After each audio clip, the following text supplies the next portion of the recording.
Kerala NGO യൂണിയന്റെ 61ാം സംസ്ഥാന സമ്മേളനം കോഴിക്കോട് പുരോഗമിക്കുന്നു. രണ്ടാം ദിനമായി ഇന്ന് പ്രതിനിധി സമ്മേളനവും സംഘടനാ റിപ്പോർട്ട് അവതരണവും ചർച്ചയും നടന്നു. രാവിലെ നടന്ന പ്രതിനിധി സമ്മേളനം പ്രബീർ പുർഗായസ ഉദ്ഘാടനം ചെയ്തു.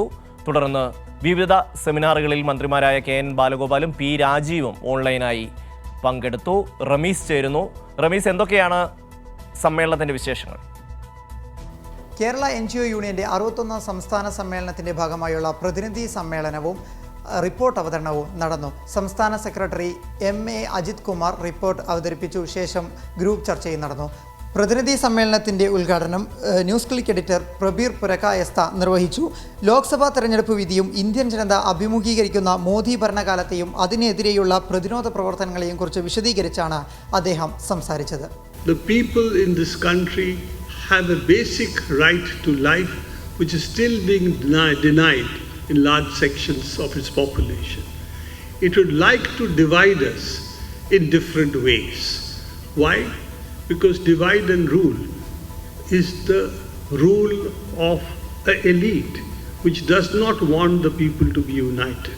തുടർന്ന് ഫെഡറലിസം തകർത്ത് കേന്ദ്ര സർക്കാർ, പ്രതിരോധം തീർത്ത് കേരള സർക്കാർ എന്ന വിഷയത്തിൽ സെമിനാറും നടന്നു. ധനകാര്യമന്ത്രി KN ബാലഗോപാൽ ഓൺലൈനായി ഈ സെമിനാറിൽ പങ്കെടുത്തു.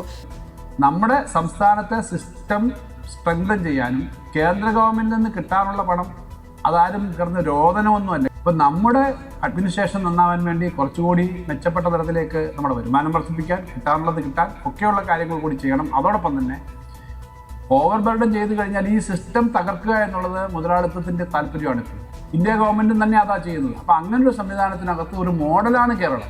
ഞാനത് പറയുന്നത് കഴിഞ്ഞപ്പോൾ വലിയ തോതിൽ വിവാദങ്ങൾ ഉണ്ടാകുന്നുണ്ട്. ഈ DA കൊടുത്തില്ല, അത് കൊടുത്തില്ല എന്നൊക്കെയുള്ള വിവാദം ഉണ്ടാകുന്നുണ്ട്. DA കഴിഞ്ഞ ബഡ്ജറ്റിൻ്റെ സമയത്ത് സംഘടനകൾ ചർച്ച ചെയ്തതാണ്. DA ഒരു ഗഡു കൊടുത്തു.